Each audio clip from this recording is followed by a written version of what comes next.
Reconstructie Valkenburgerstraat in Bergen ter Blijt. Start sloop pand Zink op het Theodor Dorpplein. En start evaluatie Kerststad Valkenburg.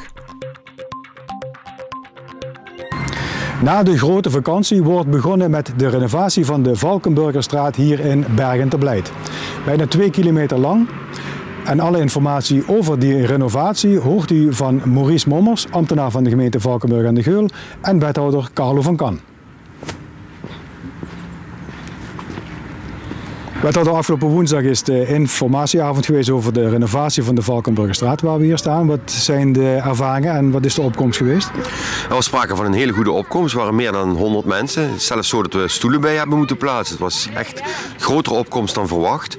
En de ervaringen waren dat we het plan hebben gepresenteerd wat eigenlijk samen met de bewoners, bedrijven, de kerk, de wandelclub en alle andere belanghebbenden samen gemaakt hebben. Dat hebben we ten finale gepresenteerd. En daar kwam uit dat er nog een klein aantal detailvragen waren over de bereikbaarheid tijdens de bouw bijvoorbeeld.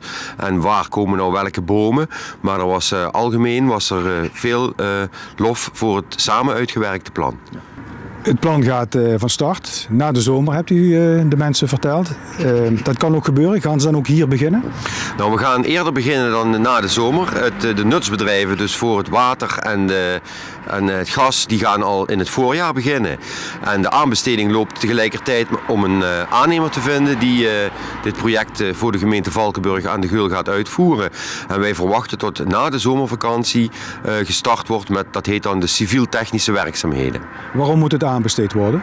Het is een project van ruim 2 miljoen en de aanbestedingsregels van de gemeente Valkenburg aan de Geul schrijven voor dat dit een nationale aanbesteding wordt. Hoe lang gaan de werkzaamheden duren? Wanneer is dan de geplande einddatum? Het is altijd gevaarlijk om geplande einddatum te noemen, want je bent afhankelijk van een groot aantal factoren, waaronder het weer en verschillende werkzaamheden die op elkaar aan moeten sluiten. De verwachting is dat in de eerste helft van 2018 het project afgerond kan worden. Maurice Mommers, jullie gaan beginnen met de renovatie van de Valkenburgerstraat. Wat zijn daar de technische moeilijkheden? Ja, kun je moeilijkheden noemen? Ik denk dat je niet zo moet omschrijven. Er zijn een aantal wensen wat er genoemd zijn en ook een aantal uitzoeken wat wij als gemeente hadden. Veel gehoord was inderdaad de onderhoudstoestand van de straat, de trottoirs, de asfaltverharding, noem maar op. Het parkeren, dat is een veel gehoord iets. En de veiligheid, de snelheid op de straat. Dat zijn eigenlijk de punten wat heel erg naar voren komen in dit project. Er komen veel parkeerplaatsen bij. Hebben jullie een idee hoeveel en waar ze komen? Er is een parkeeronderzoek gedaan. In eerste instantie bleek er een tekort van 19 parkeerplaatsen. Maar middels het aanbrengen van extra parkeerplaatsen en middels het reguleren van vakken komen er totaal 44 plaatsen bij. Het is een lange straat, bijna 2 kilometer. Hoe wordt die ingedeeld? Wordt het een soort eenheidsworst of zijn er nog wel wat gradaties in aan te brengen? Nee, juist willen we van die eenheidsworst af. Want juist als je een eenheidsworst hebt, dan krijg je één rechte doorgaande weg. En daardoor krijg je hogere snelheden. Juist door op bepaalde plaatsen een onderbreking te maken in het wegprofiel, wil je juist dat de snelheid omlaag gaat en mensen het niet meer als een doorgaande weg zien. Het wordt een 30 kilometer zone? Dat is het eigenlijk nu ook al, de 30 kilometer zone. Het is alleen, hij wordt nu echt ingericht conform het principe duurzaam veilig. Dat wil zeggen, hij wordt op de juiste manier gemaakt, met het juiste aantal drempels, met de juiste afmetingen. En daar schort het nu een beetje aan.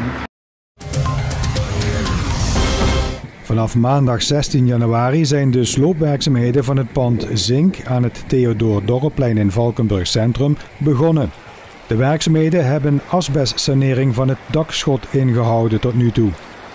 Bij de werkzaamheden is een asbesthoudende rookgasafvoer in het schoorsteenkanaal ontdekt van ruim 1 meter lengte.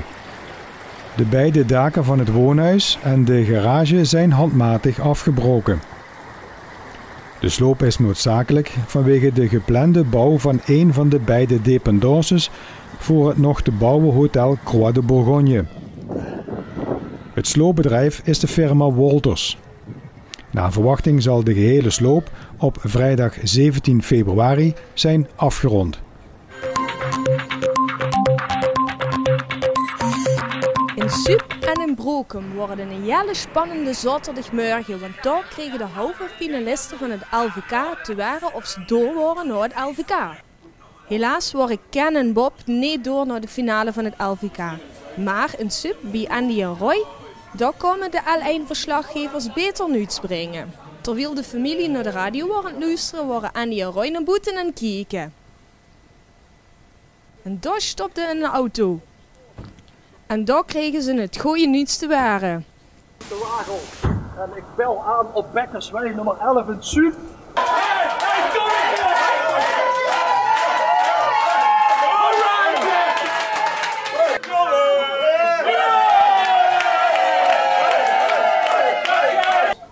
Op 10 februari gunt ze in Heerlen met 20 andere finalisten strijden voor de eerste plaats. Namens Steven Valkenberg gefeliciteerd.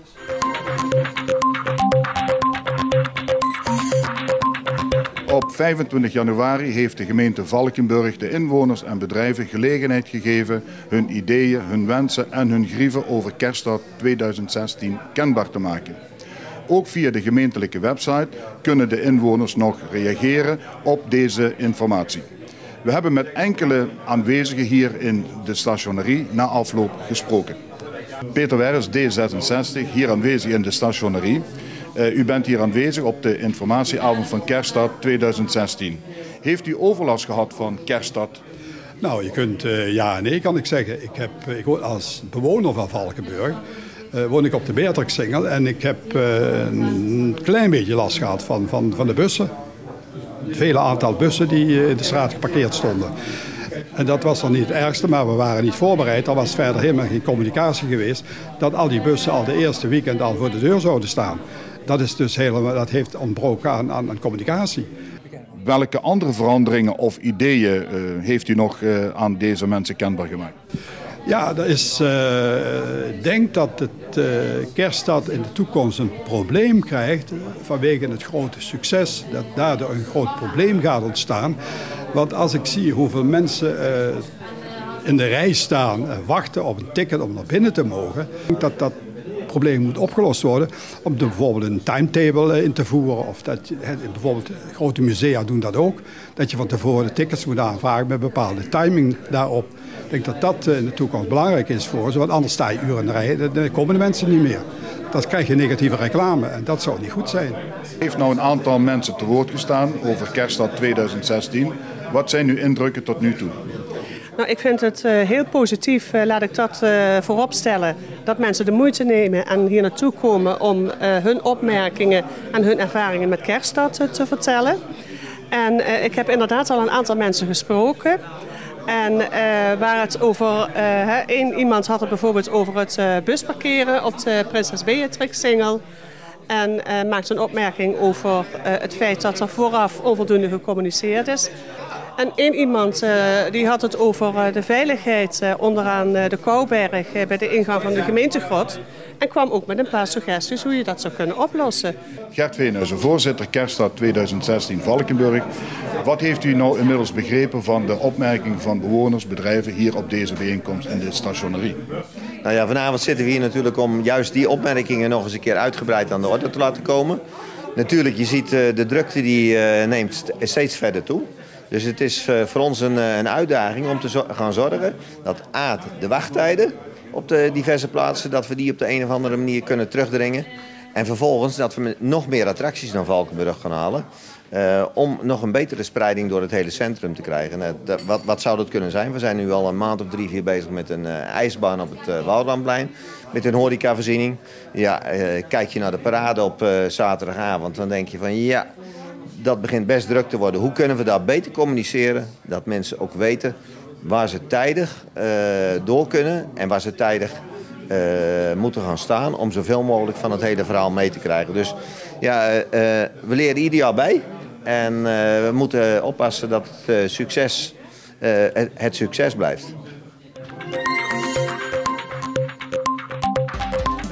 In Museum Land van Valkenburg is een fototentoonstelling geopend van kastelen in Zuid-Limburg onder de titel In hernieuwde glans.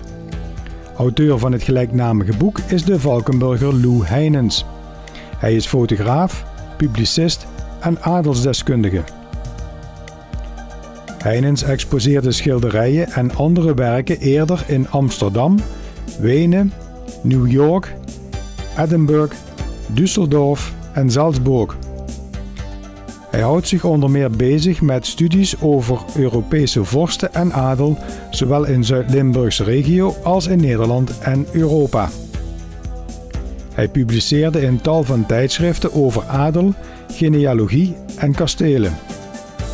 Heinens studeerde onder meer in het Italiaanse Perugia, waar hij ook zelf geëxposeerd heeft. De expositie in hernieuwde glans duurt nog tot 17 april 2017. Kijk voor meer tips naar Uit in Valkenburg via tvvalkenburg.tv/uit.